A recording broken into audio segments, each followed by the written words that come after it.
গেল। তাহলে এই জন্যই কয় তাহলে 10 হাত কাপড় মেয়ে মানুষের কাঁচাই কুলাই না। কি বললে তুমি? তোমাকে মাথায় বুদ্ধি আছে ঠিকই, কিন্তু সেই বুদ্ধিতে কোনো ধান নাই। আরে বাবা, এক একটা কামের জন্য তো 5-5টা চল চলতে হইব। কোন চলটা যে বঞ্চল হইব আর কোন চলটা সফল হইব কইতে পারে না। অত শত বুঝি না, বুঝেছো? আমি অত শত বুঝি না। আমার টাকা চাই, বাস আমার টাকা চাই। আর যে টাকার লোভ দেখিয়ে তুমি আমাকে ফাঁসিয়েছিলে, এখন সালামের বুদ্ধি আমি নিজেই পাই যাবে। মানে কি বলছো তুমি? না মানে তোমার মধ্যে একটা লোভের আয়না বাঁধাবাইদা আছে, সেটা আমি অনেক আগেই টের পাইয়াছিলাম। আরে সেই জন্যই তোমাকে আমার বড় দরকার ছিল, চলো না একেবারে আমি যেমন ডাক কত তুমি হইলে গিয়া তো আমি কত আমাদের মধ্যে হইলে মিল নাকি তো? মানে ঠিক বলেছো তুমি। এইবার দেখবে ওদের সর্বনাশ না করলে আমাদের পৌষ মাস আসবে না। তাই তাই তুমি চাল চালাও, আরো বুদ্ধি করে চাল চালাও। তারপর ওদের সর্বনাশ করে সমস্ত সম্পত্তি আমাদের হাতের মুঠায় আনতেই হবে। আর তারপর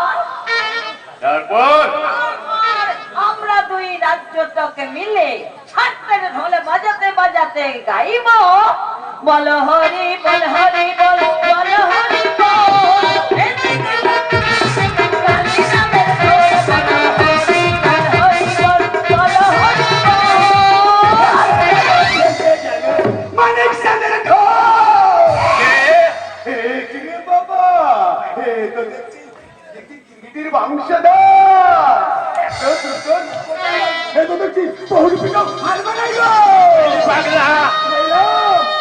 একই অঙ্গে এত রঙ্গ না জানিয়ে কি নাকি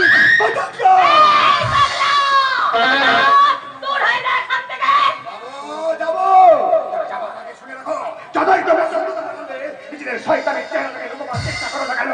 ওই আকালে রায় নাই একদিন তোমাকে আসল চেহারাটা ফুটে উঠবে।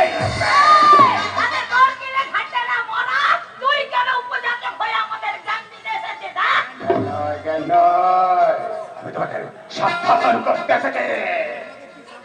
তুই আমাদের কি সাবধান করবি রে শালা পাগলা? তোমার ভাবে ঘরে চোর ঢুকে গেছে হে গিরগিটি বসা। তোমার কুকর্মের গোপন কক্ষে এক অদৃশ্য চিত্র দিয়ে সত্যের আলো ঢুকে পড়েছে। এইবার তোমার গোপন সত্যটি ফাঁস হতে বলে তুই আমাদের গোপন সত্য